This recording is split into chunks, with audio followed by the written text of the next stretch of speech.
to another episode of Break the Limit. I am Paul Chris-Salaam. For those of you who are new to our channel, please don't forget to subscribe and click the notification bell so that you can be notified when we post new content. Before we dive into today's video, I'd like to apologize for taking this long to upload another video. I'm sorry, I've been busy. Starting from today, we're going to try to upload at least 2 videos per week. Thank you for your support and your prayer. Let's dive right into it. Romans chapter 3 verse 11 to 12 and Romans chapter 3 verse 23 says, "There is no one who understands. There is no one who seeks God. All have turned away. They have together become worthless. There is no one who does good, not even one." Romans 3:23 says, "For all have sinned and fall short of the glory of God." James chapter 3 verse 2 says, "We all stumble in many ways. Anyone who is never at fault in what they say is perfect and able to keep their whole body in check." Without being preachy, I just need to point out some cogent or strong points from the above scriptures. First, it takes the empowerment from the Holy Spirit for us to seek God. The Spirit points us to Christ. I have conversation with atheists on a regular basis. One said to me the other day, "I don't need God to be a good person, Pastor." I said, "I agree with you, totally agree with you. You don't need God to be a good person according to your standards." Let's face it. Let's tell the truth. It is very true that you can learn goodness through other people, humanity. People do that all the time. People that don't believe in God.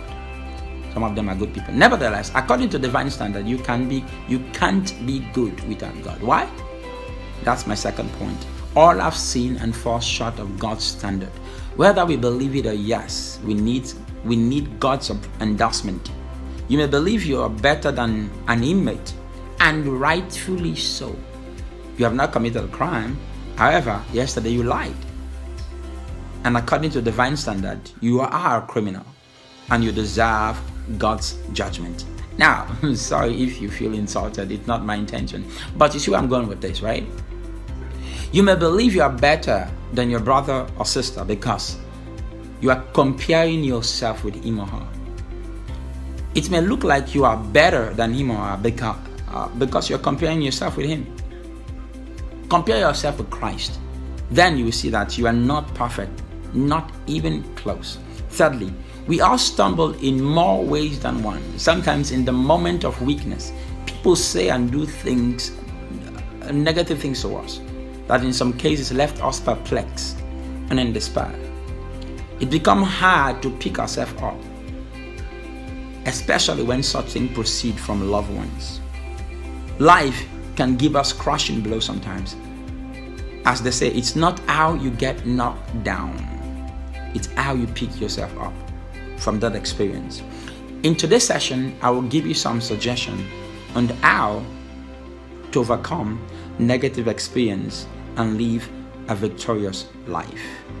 Number 1, believe in yourself. Matthew 22:37 to 39. Jesus replied, "Love the Lord your God with all your heart, with all your soul, and with all your mind. This is the first and greatest commandment, and the second is like it. Love your neighbor as yourself." I believe the first step in believing in oneself is to first love God and love yourself. It may sound hard or cliche to talk about loving yourself because you do love yourself, right? But for others, this is a reality. They don't love themselves. Now, please don't misunderstand me. I'm not talking about being narcissistic, having a weird love for yourself at the expense of others. That narcissism is unhealthy. That is why I started by saying loving God first, which helps us maintain the right balance as it relates or pertains to self-love. Because I believe we find our true definition and strength in the Creator's love. For most people, after being knocked down by life, the feeling of powerlessness, sometimes anger, etc., overwhelms the mind. For most people, love of self is not their first instinct. Instead, regret, guilt, shame, anger, disappointment, feeling of letdown, etc., all these negative emotions come rushing in. The fact is this: 99% of people will not believe in you if you don't believe in yourself. There are companies and people we know today that will have never been able to survive if they allowed negative experience to crush their dreams. For example, Walt Disney was fired from a Kansas City store in 1919 because his editor said he lacked imagination. Can you imagine that? He went on to make and create more than 81 feature films and hundreds of shorts. He earned more than 950 honors, including 48 Academy Awards. He founded the California Institute of Arts and he built Disneyland. Can you imagine that? Another icon is the former queen of daytime TV and the owner of OWN TV, a cultural icon, Oprah Gail Winfrey, was counted out before. She was climbing the ladder of success in the media realm, from radio host to become the first black woman to feature on live TV. In 1976, at 22, she was recruited to co-anchor the 6 p.m. news in WJZ TV in Baltimore. Then, suddenly, Oprah's career came crashing down when WJZ decided she was dull and stiff on the hair and noted she regularly mispronounced words. They fired her. She was devastated. But as God would have it, another opportunity presented itself in the form of a talk show. She took it, and the rest is history. Here is another one of my all-time favorite story. Is that of DJ, the people's champ, the Brahma Bull, the most electrifying man in the hall of entertainment, the Rock, as you non-Rasta will call him, Dwayne Johnson.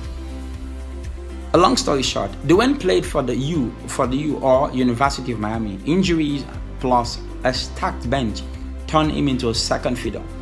He ended his Miami career with 78 tackles and 4 sacks. No NFL team deemed him worthy to be drafted, so he decided to sign with the Calgary Stampede, a football team in the Canadian Football League, before the 1995 season. 2 months later, he was cut from the team, an abrupt end to his football career. John headed to Tampa to live with his parents. If you recall, along the way he took an account of his life and realized that all he had in his name were the $7 in his wallet. Later, an opportunity came in the form of pro wrestling. He grabbed hold of it and became an overnight success as a wrestler. In 2001, another opportunity came also to play the Scorpion King in The Mummy's Return. He auditioned for the role and gets the part.